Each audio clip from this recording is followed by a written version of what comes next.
All right, thanks, Erica. Good evening, everyone. It is my honor to introduce our presenter tonight, Joe Ganger. He served for 20 years as a United States Air Force pilot from 1958 to 1978, and he is a Vietnam War veteran.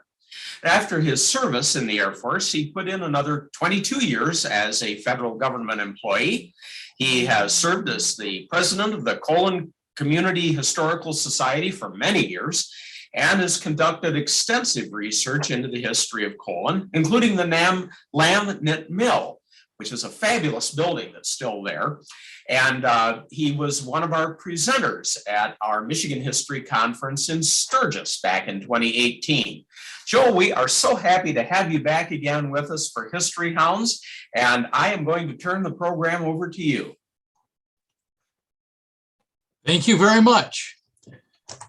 Colon, Michigan. Why in the name of God would anyone name a town Colon? Well, I've heard every bad joke there is, so let's get this out of the way. In addition to having colon as a name that people think about as the body part, we had a newspaper by the name of the Colon Express. The Colon Express, yeah, that sounds like a laxative, not a newspaper. But Lorenzi Shellhouse in 1832 came onto the site and dammed the Swan Creek River for the purpose of water power and a sawmill. He wrote in his life history that about this time there was this big deal of platting a village. So he agreed to do that. And of course, the problem came up of a name. After sitting around haggling for some time, he simply turned to the dictionary, flipped it open, and his finger came to rest on colon. And he said, "We shall name it Colon." There you are. I could walk down the streets of Colon any time in my lifetime, and I might meet Colonel Saunders of Kentucky Fried Chicken. I might meet Cassius Clay or Muhammad Ali. I might meet, well, Edgar Bergen. Before we get into this particular thing about magic, I want to talk about some of the characters I ran onto in my research. One of them was Elizabeth Charlotte Stites. She joined the circus at age 14. Her talent, she weighed 500 pounds. She once reached the weight of 722 and became a very famous fat lady. When she passed away, there was some difficulty in getting her out of the house. They had to remove the window in the living room, and they ordered a casket, and I read the newspaper article where the casket arrived by train 1 hour before the funeral. Well, if you ever get a chance to go to Coldwater, Michigan, the Wing Museum there has a pair of her shoes on display. I went over there, met the gal there working, and she very graciously got the shoes out for me to take a picture. And I said, "I need something to compare weight to, like a ruler." Well, she looked for a ruler, couldn't find one. Finally just put her shoes up there to get an idea. The shoes were, of course, specially made and kept in the family some time after her death, and was eventually purchased by the Branch County Historical Society. They, in addition, when they got the shoes, decided to put up a marker on her grave with Lizzie Whitlock. Another interesting character is Emma Peak. She was born between here and Mendon, probably about 5 miles away from here. And she was a neighbor to the Morantat family. Those of you who know your history real well, Morantat comes up a lot in, well, he owned a Indian trading post and was instrumental in some of the agreements made with the Indians. Anyway, Mr. Morantat had a son about Emma Peak's age. Nature took its course, and the two of them ran off and got married, to the horror of the Morantat family, who were extremely staunch Catholics. Emma Peak was one of them. They're Protestants. It lasted about a year with the Morantat family raising so much hob. So anyway, they annulled the marriage. Emma Peak became rather famous in horse, a woman horse character. She held the world's record of 7 feet, 10 and a half inches. and she may still hold it because she did so riding side saddle. I suspect she poked her finger in the eye of the Morandat family because she went on the road in what is known as the kerosene circuit or the summertime shows back then. And she took on the stage name of Madame Morandat. And to add a little more punch to it, she named her most famous horse St. Patrick, which was the name of that father-in-law she had, who didn't like her, and his son. Madame Morandat came up with a rather unusual thing. She trained an ostrich to team up with a horse.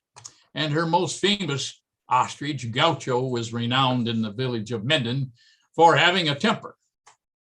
Here she is performing in the village of Colon. I suspect the year is 1906. But the interesting thing, as a historian, I look at the flag. Well, it didn't fit worth a hoot. But I suspect they bought this expensive flag and decided to use it after it became obsolete. Donald Watson was born in Jackson, Michigan in 1894. His mother became terminally ill and he's sent to the village of Colon to live with his grandparents.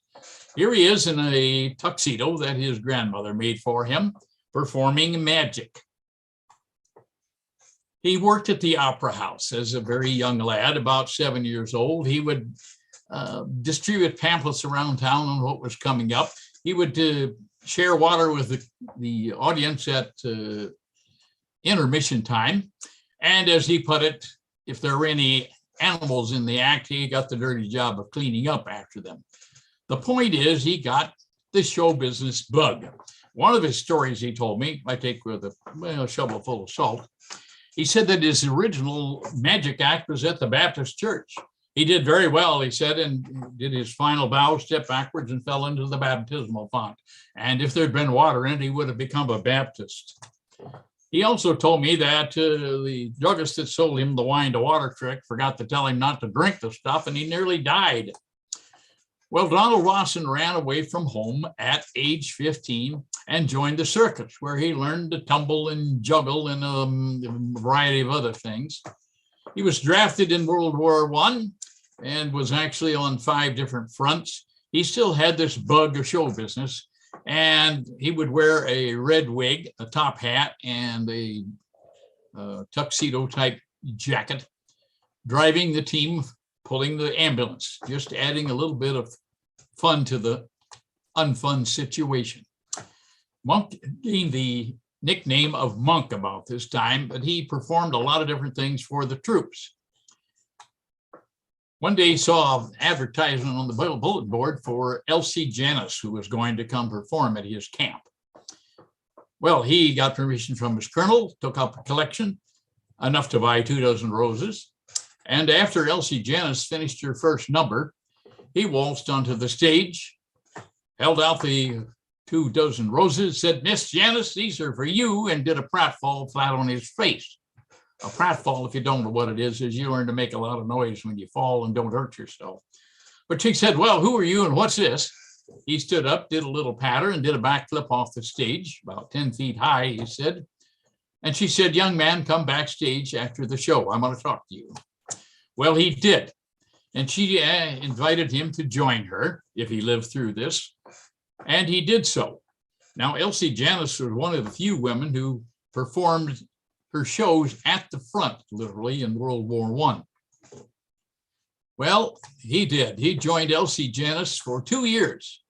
Then he teamed up with a guy by the name of Benjamin Kobelski. I ask people if they know who this is, and some wisecracker from the audience usually popped up with, I think he played outfielder for the Green Bay Packers or something like that. Well, here's Benjamin Kobelski. And they were together for 3 years doing a farcical skit. Why a stage name? That's another name, another thing I'm asked so frequently. Well, for one thing, prejudice. Avoid confusion with someone with the same name, and of course, to honor someone.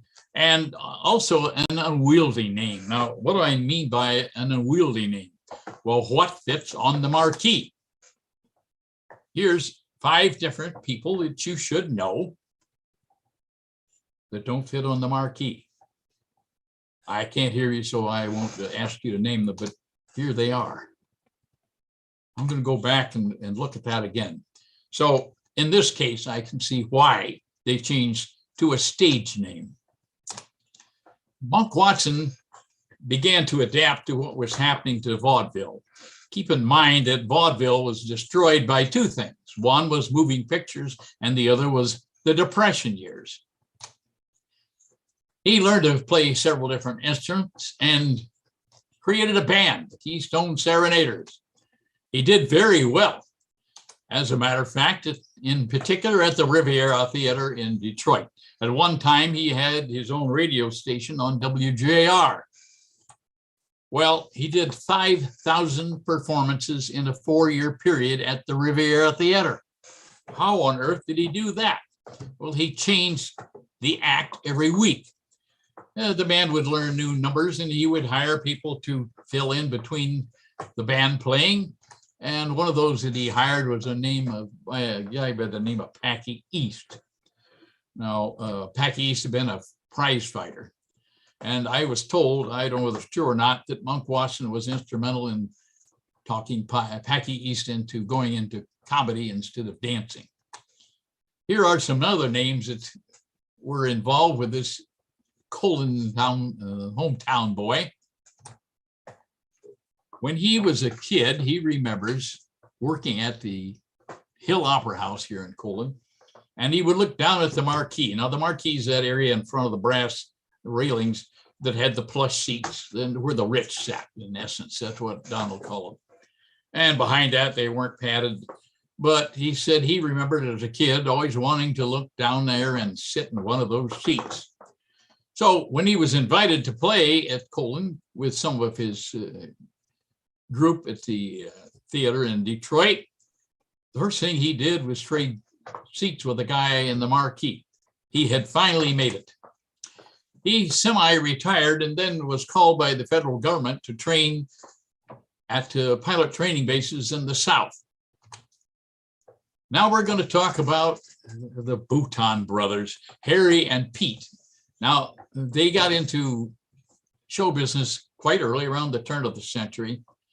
They were not twins, but they very much were lookalikes. Not a bad thing in the illusion business. The Boutons began very early on, and keep in mind that as opposed to the kerosene circuit I talked about earlier, the summertime theaters were not closed. Harry Bouton did theaters. No air conditioning, forget it. He had several names. He was, as a matter of fact, one time he went into a printer who he wanted to print up some brochures for him, but the printer gave him a real bargain. Frederick the Great had a bunch of them printed up and skipped town.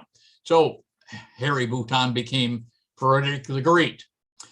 And when World War I came along, well, that's not too good. It's a Germanic sounding name. He said, we got to change our name.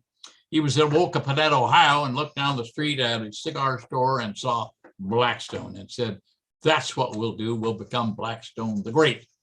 Here's two pictures. I couldn't choose between the two. I love their uniforms. It's Harry Blackstone, we'll call him from now on, and his first wife, Inez. Now, they were at Westlake up near Kalamazoo. Since they didn't play the theaters in the summertime, they would spend the summers getting ready for the fall season.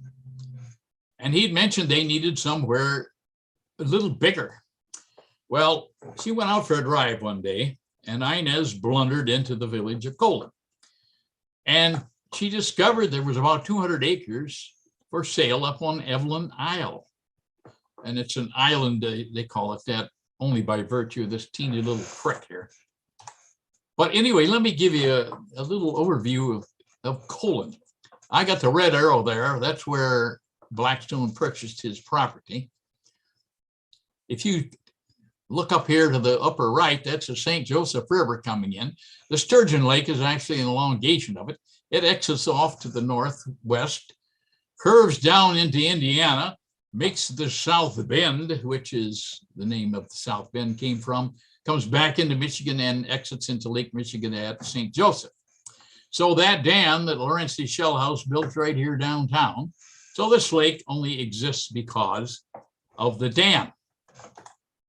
Well, she got to looking around and my goodness, there was a railroad in town. And at one time, Harry Blackstone would use 2 freight cars to haul all his paraphernalia. And he would hire a Pullman car to carry his crew. And his crew always consisted of about 25 to 30 very young, handsome guys and very young, beautiful little ladies. In addition, there was a opera house in town where they could rehearse. And it was on the lake where they could practice his water escape acts. There was a house, a barn, and they had some animals in their act. And that would provide for a place they could repair their equipment. And later on, this became a big postcard sale, was to take pictures of the Harry Blackstone home. Now, Memorial Day, I went out for a ride on that Sturgeon Lake and I took a far off picture. The building is still here, 96 years after Harry and Inez purchased the property. So they, in essence, brought magic to the village of Colon. Harry Blackstone had to leave the stage in about 1950 from breathing problems, and he departed Colon about that time. However, his brother Pete and his wife stayed here for the rest of their lives. About this time, Harry Blackstone renewed a friendship with a Percy Abbott. He owned a magic company in Australia and somehow became infatuated with one of the young gals in Harry Blackstone's crew, and he decided to move to Colon. Ended up marrying Gladys Goodrich, about 23 years his junior, and he and Harry Blackstone started the Blackstone Magic Company. Well, Harry knew he'd been in the business in Australia, and as you see on the bottom of this, it shows Percy Abbott as the manager. It only lasted about 18 months. The two of them didn't get along. I've heard all kinds of things about this as to why it happened, but I was told they would cross the street so they wouldn't have to talk to each other. I can tell you this much. After Percy Abbott began having the annual get-togethers, Harry Blackstone never performed until after Percy Abbott died. Now that is a feud. This is Percy Abbott and his wife. So now that the company is kaput, he went on the road with his new wife and did quite well in the Depression years. In 1934, she became pregnant, and he said, let's go back to Colon. This is where he lived at one time. The green arrow points to the house they lived in. That's since been destroyed. That other building is now the funeral home in Colon. Riesel Border came along about the right time. He was considerably younger than Percy Abbott, but he wanted Percy to teach him magic. But more importantly, he had some money in his pocket, the very thing that Percy needed. They talked about it and they decided they could do well in creating a business. Ironically, the first Abbott Magic Company was located on the second floor of this building. And I say ironically because on the main level now is Fab Magic and Sterlini Magic. But they then purchased this old blacksmith shop and buggy factory and created the Abbott Magic Company. The interesting thing about this was there was a teeny little theater on the second floor. So teeny that in order for the performers to get to the stage without climbing over the backs of the audience, they had to go around back and put a ladder up against the window, crawl through the window, and exit the same way. Lester Lake was one of the magicians that came to Colon in 1939, and he coined the phrase magic capital of the world because Harry Blackstone lived here and the Abbott Magic Company was here. Unfortunately, that building burned in 1938 and was replaced by this concrete block building. That's Riesel Border there on the left. They started an annual get-together, which was designed for magicians only. And of course, the real idea was to sell them magic products. They did $88 worth that first year. They grew and grew and grew. They had branches all over the place. An Abbott family project, that's Percy Abbott and his two daughters, Linda on the left and Marilyn on the right, chopping off the head of our local insurance agent, Roger Davis. Everyone on the photograph is deceased except Linda Abbott. She lives out in California. Now, I didn't mention there, the arrow on the bottom is an Indian basket. The Indian reservation up at Athens, about 10 miles northeast of here. Linda recalls that she would go to the front door and there would be all these drunken Indians, toothless, with a bunch of baskets. And apparently the women would create the baskets, the men would get drunk and come and sell them to them. But Percy bought the baskets. And I remember she said, we thought it was a normal family function. Not every family though. Well, Percy Abbott passes away, but just before he did, he sold out to Riesel Bordner. Riesel Bordner died in 1981, and the company was turned over to his son, Greg. I'm going to mention a whole bunch of vaudeville people who come to town. And Abbott's hired a lot of vaudeville people during the Depression years. They were happy to get work, and he probably didn't have to pay them a whole bunch. Fred Merrill was one of those. He had been a juggler in vaudeville. He came to Abbott's and worked in the paint shop for 32 years. His wife worked at Abbott's for 23 years, making flowers out of feathers. Well, between Neil and Fred Merrill, they taught this young man by the name of Hugh Frisbee there in the center how to juggle. And he became so good that age 17, he was allowed to perform on the Abbott's Get Together stage. There he is, as in later years, doing the same act he did, balanced on a rollerboard, juggling tennis rackets. He was one of the original Ronald McDonalds. He still lives in California, comes in to see us once in a while. Another character was Mel Melson. He had been working in New York City as an artist and was hired to come to Abbott Magic Company in Colon for 6 weeks to draw the characters in their catalog. He liked it so well, he stayed the rest of his life.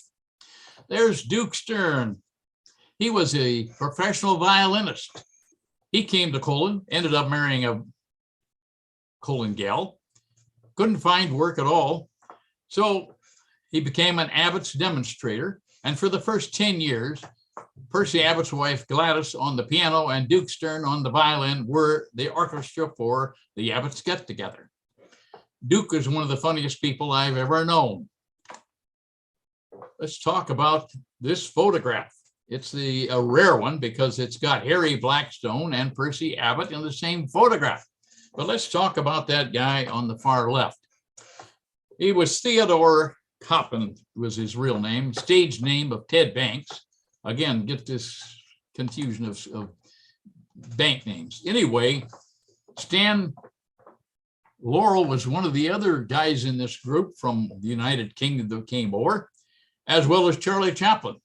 The two of them went off to Hollywood to see how well they could do. Ted Banks came to Colon and became stage manager for Harry Blackstone. Ted Coppin married one of the gals in the show, Sally Coppin or Banks, who'd been a banjo player. Now, we remember him for the disaster, sort of, at the Lincoln Theater in Decatur, Illinois, when in September the 2nd, 1942, there was a movie that was going to play, and then Harry Blackstone would take over and do his thing. Well, just before the movie ended, the fire chief came up onto the stage and said to Harry Blackstone, "You got to get him out of here. The building next door is a drugstore and there's a fire. It's consuming it all, and there's dangerous drugs in there and chemicals that you got to get him out of here." Well, Harry was a bit flummoxed at first, and he recalls that he just didn't know what to do. Then he put on his tuxedo jacket and walked out on the stage, stopped the movie, and told them he was going to show them the most fantastic trick they had ever seen, but they had to go outside to do it. He began ordering which section would go first, told him to go outside, look up in the air. Well, end of the story was that the Lincoln Theater did not burn.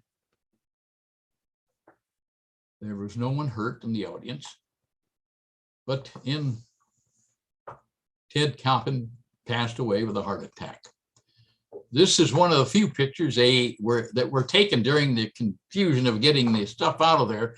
And the arrow points to Harry Blackstone Jr., now 8 years old. After Ted Banks passed away, Harry Blackstone continued to hire his wife, Sally Banks.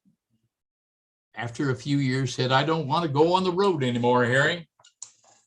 Harry said, "Well, I'll hire you to take care of the property in the wintertime. There's no one there."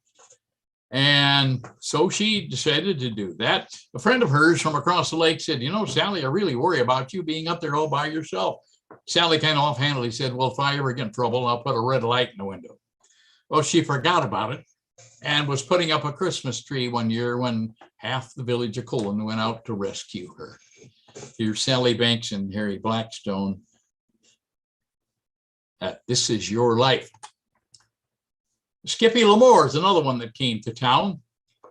And Skippy operated out of Colon for a number of years.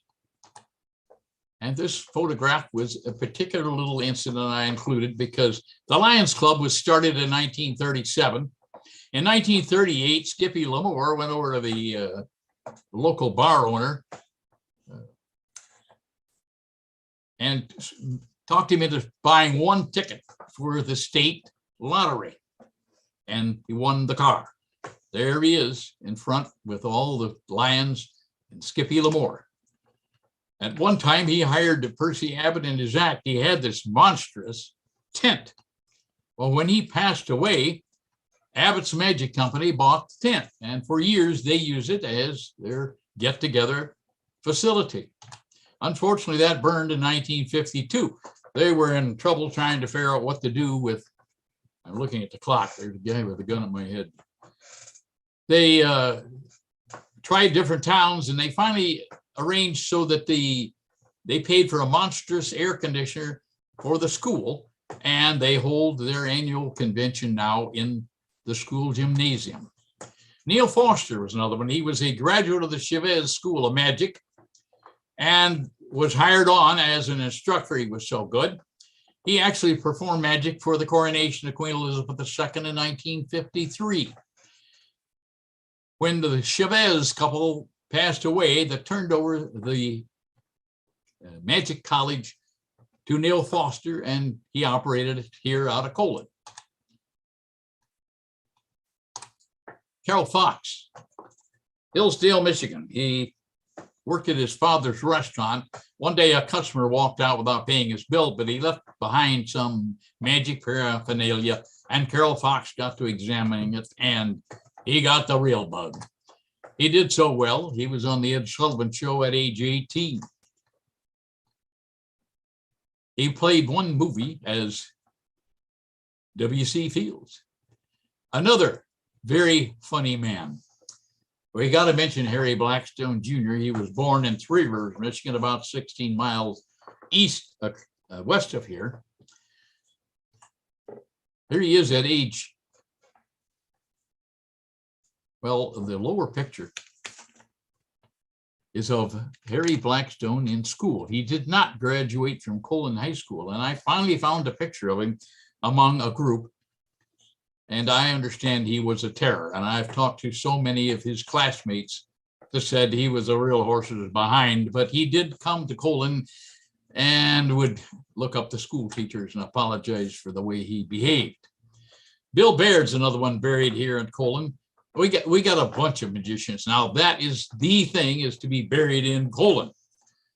The interesting thing about Bill Baird was that I had people tell me this story many times, and I didn't quite believe it. But then about the fifth guy that told me, keep in mind that during Magic Week or the Abbott's get together, I talked in the Historical Society about magic. But they told me that Bill Baird had gone to the doctor and had his fingers broken and repositioned so they would heal, so he could really do the vanishing ball trick with actual billiard balls or snooker balls. Another interesting character here in our collection of tombstones is little Johnny Jones. His epitaph reads, "Now I have to fool St. Peter." I illuminated the date of their lives. They were married for 75 years. Amazing. That's a magic trick all in itself. Now the Blackstones, this monument is to Harry Blackstone Sr., Harry Blackstone Jr., and Harry Blackstone III. He died very young in an industrial type accident. At the present time, we have 47 show business graves here, and they're lined up. They keep buying cemetery plots. Another question I'm always asked is, why all the coins? What is this deal? Well, I looked it up, and it was a Jewish tradition to leave a pebble or a little stone at a grave to tell people that you had been there, and just saying, I remembered and came. And it will tell you online that there's a military thing about coins, and it means different things by the different size coin. I dealt with the military for 42 years. I never heard of that. Anyway, Jack Gwynn is another one who was buried out here at Lakeside Cemetery. One spring, I went out there to set up the markers. I put a number on each of the magicians or show business graves, and I couldn't find the damn thing. I thought I was going nuts, and I knew right where it was. Luckily, the sexton came along. Oh, yeah, he said they moved the whole family up to be closer to the other magicians. So Jack Gwynn performed a vanishing act after he was dead. Sure fooled me. Robert Lund is another one who's buried here. He realized early on that he wasn't going to become a very famous magician, so he started in collecting magic paraphernalia. The American Museum of Magic in Marshall is credited to the collection of Robert Lund. Edgar Bergen came here quite frequently since he was, in essence, from Decatur off and on. Linda Abbott told me one of the first things he ever did when he became older was take off his toupee, and he could wander around town and no one knew who he was. Here's a picture of our friend Monk Watson, Mortimer Schnurd, Edgar Bergen, and Charlie McCarthy on Palmer Lake right here in Colon. Came onto this picture later on. That's a nice picture of Charlie McCarthy in the car. I never found out who the little boy is. The gal, that's Candace Bergen. Joey is one of our prized possessions. Linda Abbott told me that he brought that from Australia, but Marilyn said no. He bought it in 1929. I don't know which, but Linda told me that as a child, she used to go talk to Joey, told him all of her troubles. He never once snitched on her and never made fun of her. Walter Musial was one of the magicians that came to town, and he was out of work one time when he was carving wooden automobiles. His wife worked for Ford Motor Company. She took one of them and showed him around, and he was hired by Ford Motor Company to carve their automobiles. When he would come to Colon, he would do caricatures works, and here's his drawing of the Abbott Magic Company. And here's another prized possession. Since the Hill Opera House burned in 2006, an oil painting of the stage. The Conklins were here 50 years, operating out of Colon. Tom Mullica is buried here. He was no renowned for lighted cigarettes, and he also later on became a contributor to Red Skeleton. I included Jesse Thornton. He was tragically in an automobile accident, was very badly wounded in his legs, and he continued to work for Abbott Magic Company, inventing magic from his bed. Gordon Miller holds the record for the most performances of magic at the Abbott's Magic Get-Together, but he does not hold the record. That's Wilma Wrench. She told me that in 1948, she was 19 years old. She answered an advertisement for an organist to play for the Abbott's Get-Together. She said, I remember sitting at this organ waiting and waiting on this famous Percy Abbott. I was so nervous. He came in with a whole bundle of sheet music, and he spread the first one out in front of me, and it was American Patrol. I didn't need the music. I ripped into it, played about 20 bars. He said, you're hired. Well, that very first time she played in 1948, they announced that the next performer was going to be a man who worked at the Lamb Knit Company, who was going to do an impersonation of Edgar Bergen. Well, the man walked on stage and the audience immediately recognized that it was the real Edgar Bergen. And boy, whoopee, all the cheering and going. Can you imagine the pressure on this 19-year-old? Here she is in 2011. She said, I don't want to do it anymore. She did not play every year, but there were a couple of years when she was playing for some of the largest circuses in the world. She was extremely talented, and she just passed away last November. Well, after Percy Abbott died, there was a big shock to the village of Colon, because they received the letter, or the lawyer taking care of the estate received the letter from Australia, wondering if there was anything in the will for his family in Australia. He had married Gladys Goodrich and already had a wife and 2 daughters. Well, it sort of turned out all right. Gladys did go to Australia and met the 2 girls, and they came to the United States. And here we have the stepsisters joining together. So a lot of memories, a lot of famous people involved in Colon. I could go on and on and on, but it's time to wrap this up. Harry Bhutan and Percy Abbott were responsible for Colon becoming the magic capital of the world.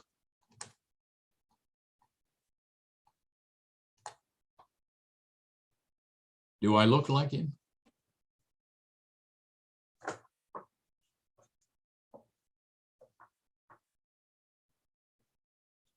That's the end of my presentation. Well, thank you, Mr. Ganger, so much for a fascinating presentation. It was hard to keep up with all of those names, but I wrote some of those down because I'm very interested in looking into some of them more. There will be a test on Friday. Yes. Okay. All right. I hope everyone heard that. There's going to be a test. Maybe we should start doing History Hounds quizzes. All right. Looks like we have a couple questions that have come in if you have some time. Oh, yes. Okay.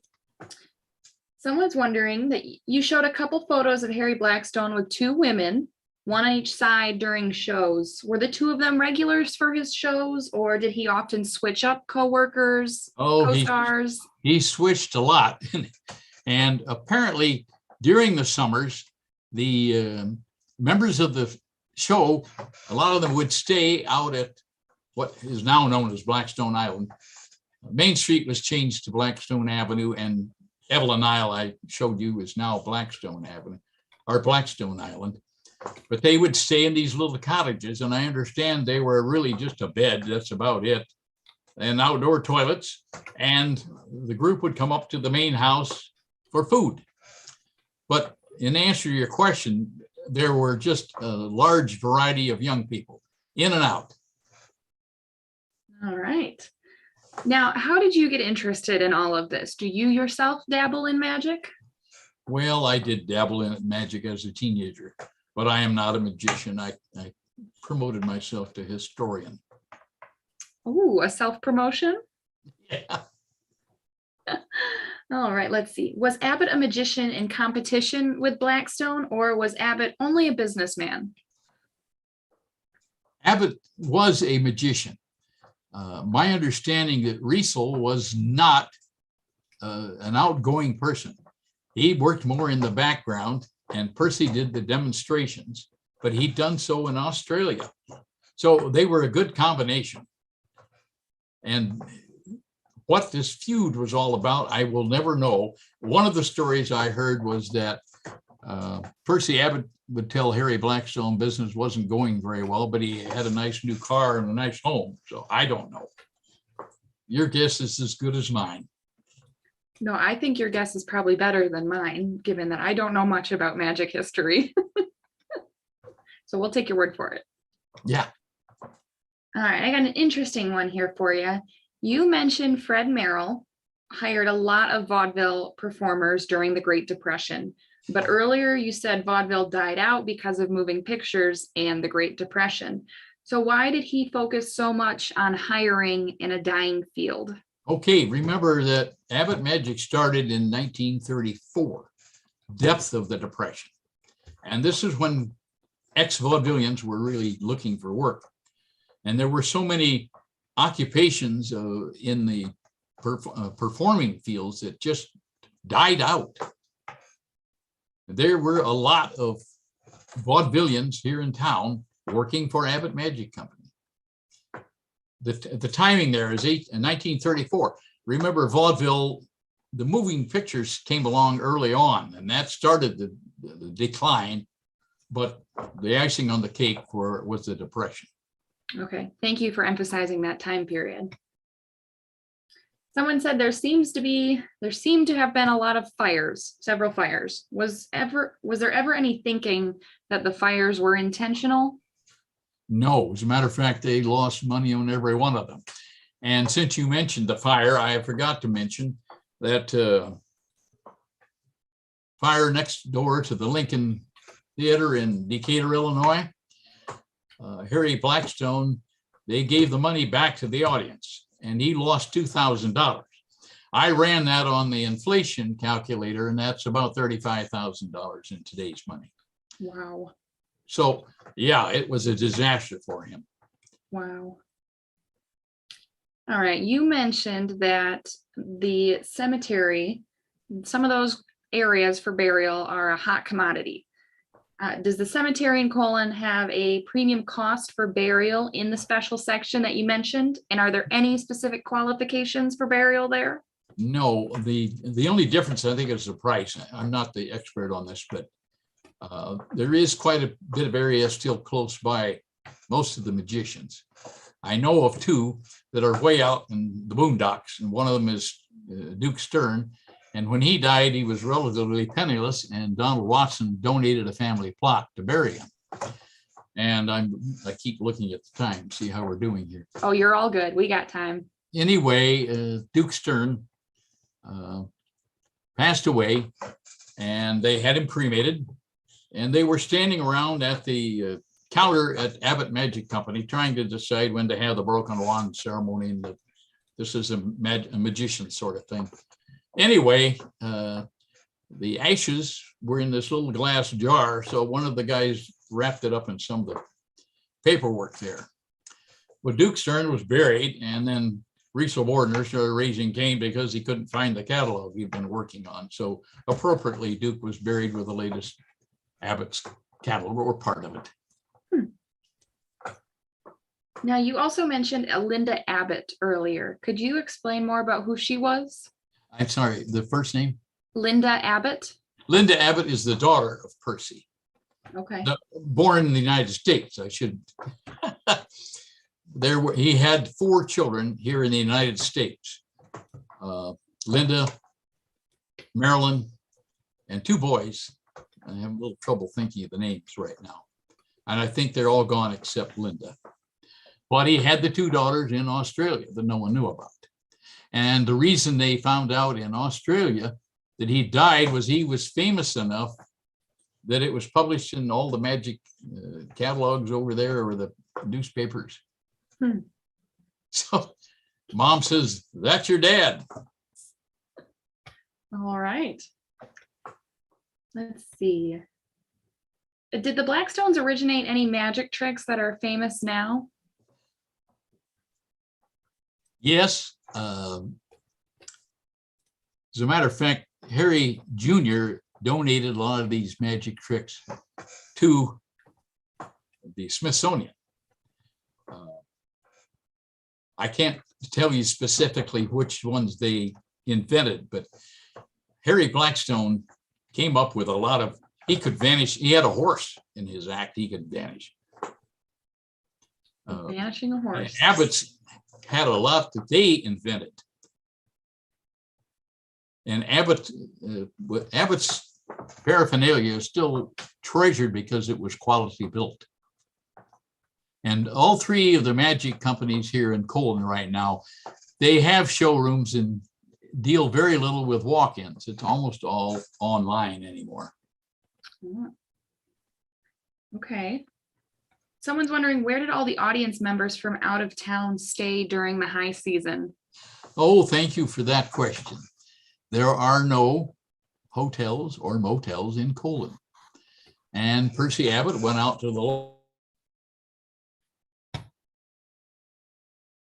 locals and they take them in up to 4 or 5 room beds out during Magic Week. We charge about $35. We don't charge a lot. We enjoy having them. Get the same people year after year. One of them I had was a professor from North Dakota who would show up with boxes of balloons, and he would go downtown and make balloons, make animals for the kids. That was his holiday. I was with him one day when he asked this little boy, what kind of animal would you like me to make for you? And he said, I want a race car. And by golly, he made a race car. Quite the animal. So with that in mind, what was the population of Colon at the height of show business? About 1,200. All right. I would say that probably it's kind of phenomenal here because I showed you the village, 1,173 population, but there are a lot of lakes around here. So the population is great in consideration. For example, there are 8 churches in the village of Colon. For 1,170, no, that doesn't jibe. I know there's about 6 places now you can get something to eat, but there was 8 restaurants at one time because of this population. And we always talk about the population practically doubles in the summertime from Chicago, Detroit area on the lake cottages. And Magic Week, it increases very largely, usually around 1,000, over 1,000 that are registered for the convention. And I've had people staying here from all over the world. I remember a Swedish couple with doves they didn't tell me about, and the cat was pawing under the door all night. Oh, very neat. So it sounds like, well, maybe we just didn't see it. Were there many women in magic that were hosting shows or were at the same level of fame, involvement? Very few for some reason. Yes, I do remember some. I can't think of names right off the top of my head. It's weird, but you know how it was crazy that women were not sort of into this, as not accepted or what, I don't know. I'm trying to think of some names of women that I have known that were big in. But they're out there. They're out there, not as much, but. All right. Someone says, I seem to remember that Blackstone Sr. appeared as himself in a movie, or am I just imagining that? I believe he did. I know Harry Blackstone appeared in some movies. Harry Blackstone Jr. did appear in some movies. Harry Blackstone Jr. had nothing to do with magic for a number of years after he left home. He was in the military and spoke, I believe, Japanese, and was stationed over there as an interpreter. Wow. And later on became interested in magic and got into it full time. We have someone who's wondering if you could give a bit more detail on any special aspects of a magician's funeral. I've attended, I keep looking at the clock. I have time to tell a tale. Oh, definitely. I received a phone call. Joe, can you be at the cemetery tomorrow morning at 9 o'clock for a broken wand ceremony? And I said, well, yes, who? I don't know. What? I don't know. Well, 9 o'clock came. It was someone I knew was on the up and up. I went out and I spotted the minister.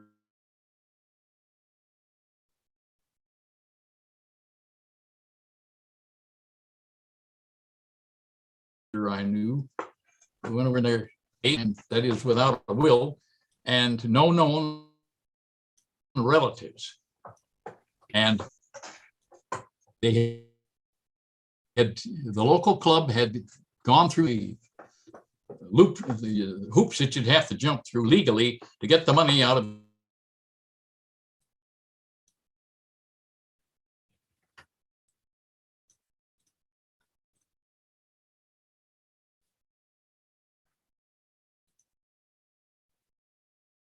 the estate to have him sent to Colon to be buried.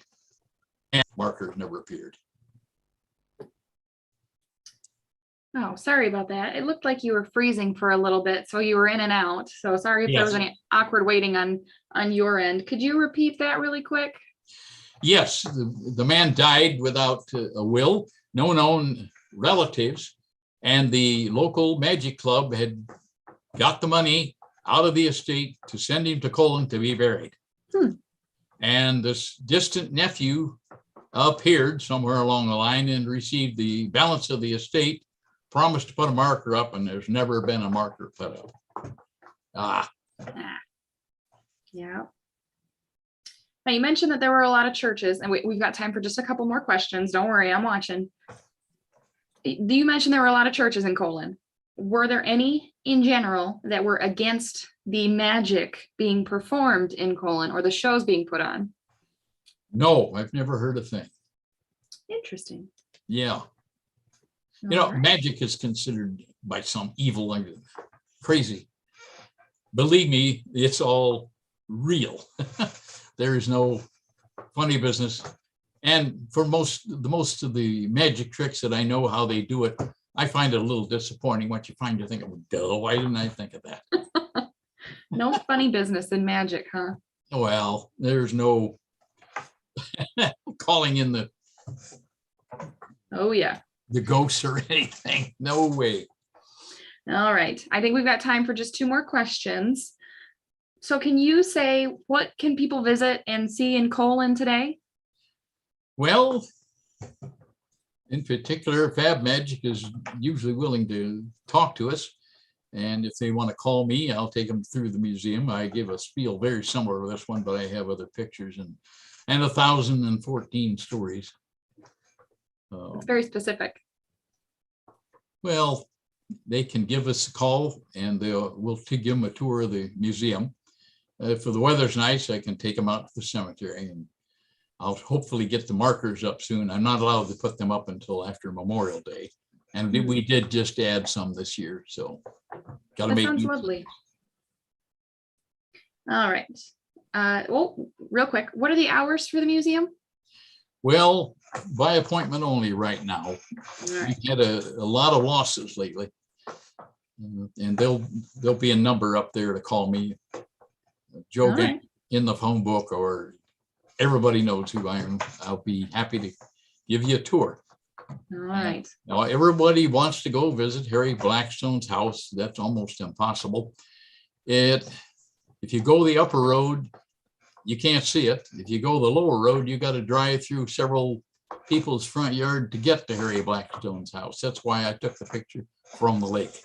Ah, It Well, is I'm glad you took a privately picture. owned. It is privately owned now. okay. And the last thing I've got for you today before we head out for closing Someone said, if it isn't too much to ask, perhaps at the end of the presentation, Mr. Ganger could move to his left or right a little so his audience could view the magnificent lamp on the table behind him. You seem to have a lamp. Looks pretty Yes. good. Yes. Anything special? Well, I don't know anything special about it, except I remember when my wife's daughter was vacuuming and pulled it off and broke a part of it. Whoops. Oops, yeah. Cried about it. But there you are. That's Thank you for that. interesting. My wife will like that question. Someone likes your lamp. Yes. All right, Mr. Ganger. Well, I want to thank you so much for today's presentation, and I want to thank everyone in the audience today that submitted such wonderful questions. It's wonderful to sit here and have a wonderful conversation and learn so much. So with that in mind, I'm going to pass it off to Bob Myers, our Director for History Programming here, to close us out for the night. All right, thanks, Erica. Mr. Ganger, we are once again in your debt. Wonderful presentation. Really enjoyed it once more. And as I'm sure everyone in the audience did this evening. And so I want to thank you. I want to thank everybody for joining us. And we'll see you next week for our next installment of History Hounds. Have a good evening, everyone.